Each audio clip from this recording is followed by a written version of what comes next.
This is from Alex. Hi, Brian and James. I love the show and listen to it every week. Thanks for providing an encouraging message in the midst of so much discouraging news. And boy, is there discouraging news lately.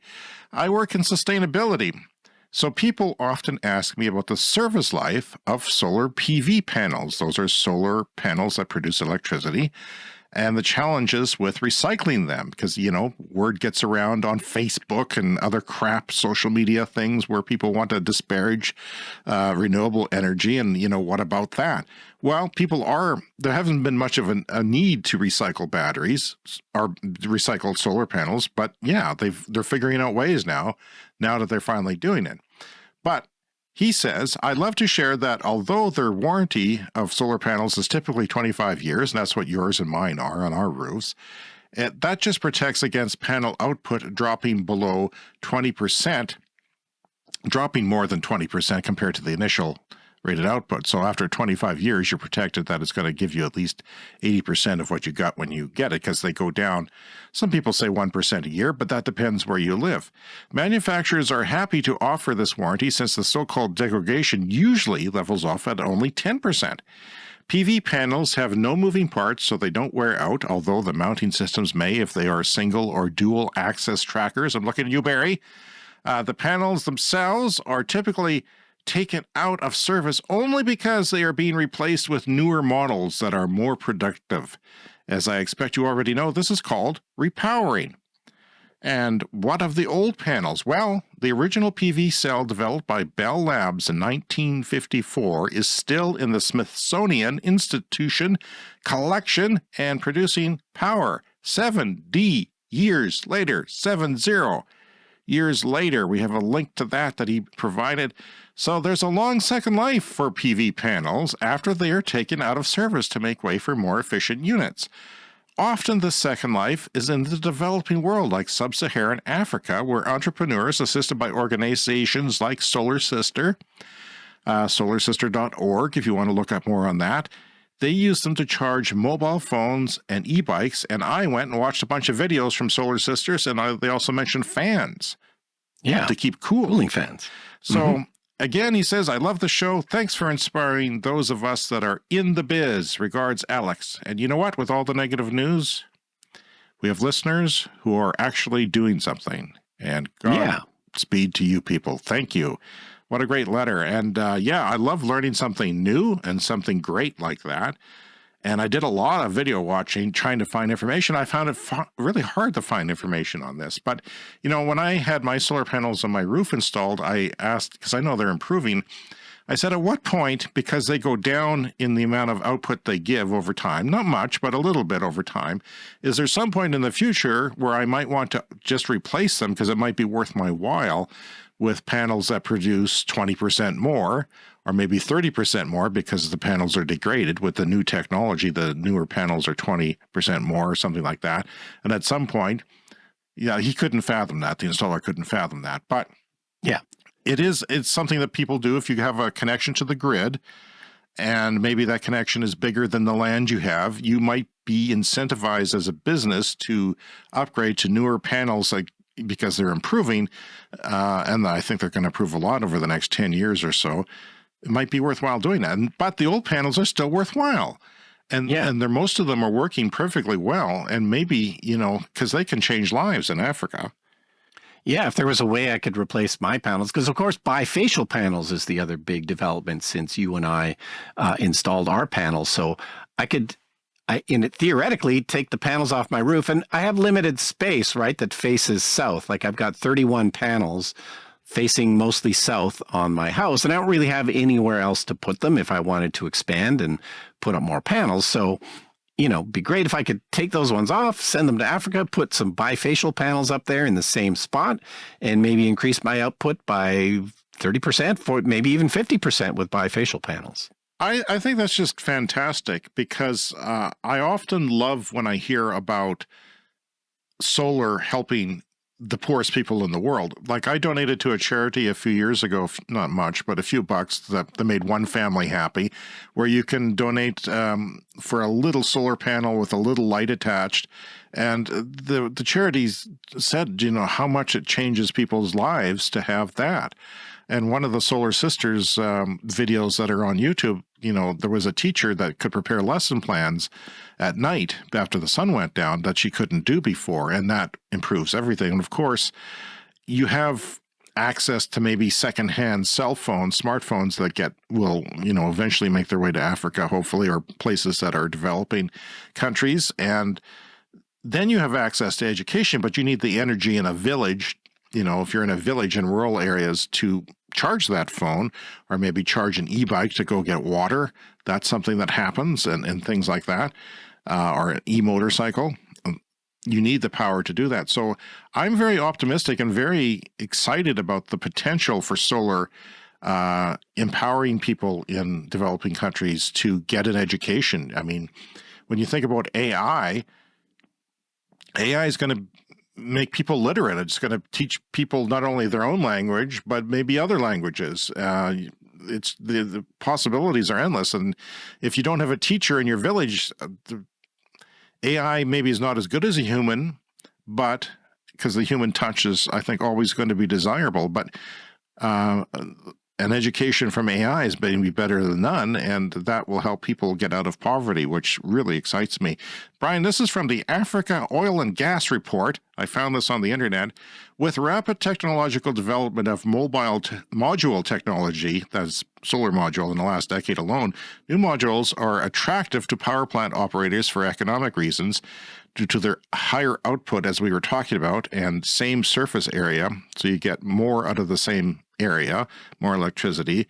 And so-called repowering involves dismantling old modules and replacing them with new, more powerful modules, even though these may still be operational. Extensive experience with field-aged modules, that is, modules that have been out in the sun for a long time. And by the way, we live in a cold climate. They do better here than, say, in Arizona. They're get more oomph to them afterwards.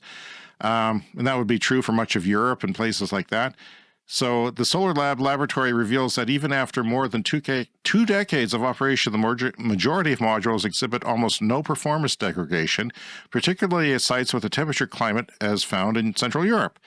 According to the experience of the project partner Second Life Solar, around 70% of all discarded modules remain directly operational. In order to improve these numbers even more, the project is assessing a variety of additional repair solutions. So sometimes maybe they can be repaired if they aren't operational. It doesn't take much more than a solder or two, perhaps. Moreover, according to the waste recycling industry company Second Life Solar, the amount of old modules that are currently being properly discarded does not correspond with their anticipated amounts in the future. So we expect, after solar farms, vast solar farms start to get replaced, they also need in Africa second-use batteries as well. So, I mean, we talk about batteries in an electric car that lasts, say you have a car for 20 years and it goes away to the graveyard, the automotive graveyard, maybe the battery is still 60, 70% of what it was. That's still useful. So people, they take apart those batteries, they take the module sections of them and they use them for home power and other projects like that. Well, Nissan was taking modules from their Nissan Leaf, 10 years ago and powering streetlights, solar-powered streetlights. So the solar would charge up that little part of the electric vehicle battery, which is maybe the size of a textbook or a phone book. And then you would need a power grid to power lights in the mountains or places like that where there wasn't power readily available for streetlights. So they could do that for Africa, for a household, to have a module from a car battery or from other batteries that are still useful, and it would be very useful to them to extend whatever solar, if you have a solar panel and extend it into the night hours. Households, okay, listen to this. According to the World Bank, West Africa has one of the lowest rates of electricity access in the world, limited to around 42% of the total population. This is West Africa. And 8%, just 8% of rural people have any access to electricity, which is not good for them getting out of poverty. Households without access to electricity are often spending a big chunk of their income on fuel for generators and kerosene for lighting, which is also, of course, expensive but polluting and dangerous, with kerosene lamps starting fires and emissions contributing to, lung problems in people. So this is also happening in rural India. That's a great thing, and I'm very excited about it. It's one of the most excited things that I am about that we talk about on the show.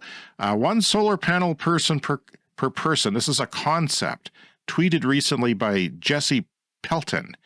And he says one solar panel the size of a sheet of plywood, basically one of the bigger solar panels you can buy now, puts out about 720 watts, not including the bifacial part of it that comes from the back end.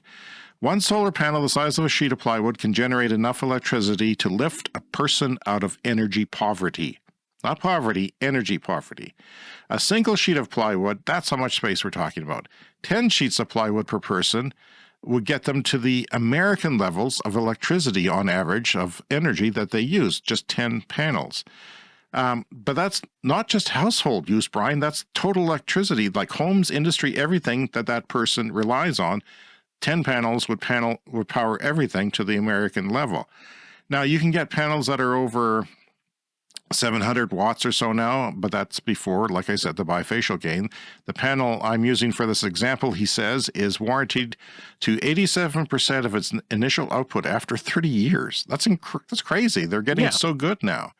And after 30 years, it will still be more efficient than a brand new panel from just a few years before now. So a single panel, a single solar panel, I went down to the hardware store and bought one for my tent trailer to charge the battery if I was off grid. And that's how I got really my first foray into solar, and the changing the panel different angles and knowing how all that works just from hands-on. Well, he's got a graph here that shows the the energy poverty line if you got to one solar panel. Just one solar panel. And all the countries below that are good solar countries that would be lifted out of energy poverty. There are examples like India and Haiti, for example.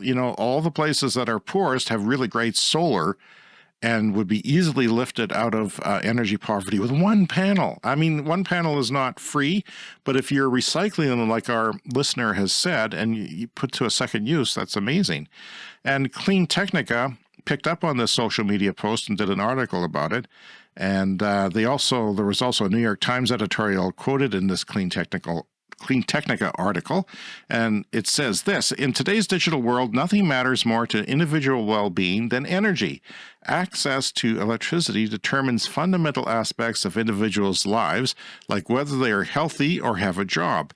And that means the world needs to focus on investment and effort into getting reliable, clean energy to nearly 700 million people who don't have any, and 3.1 billion who don't have enough energy. This is a large chunk of the world, Brian, that could be lifted out with one solar panel.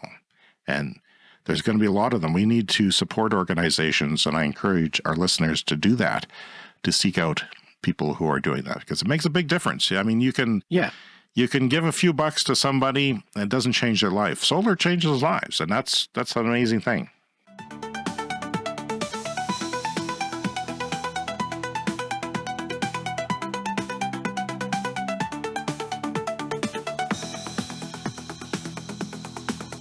The Clean Energy Show.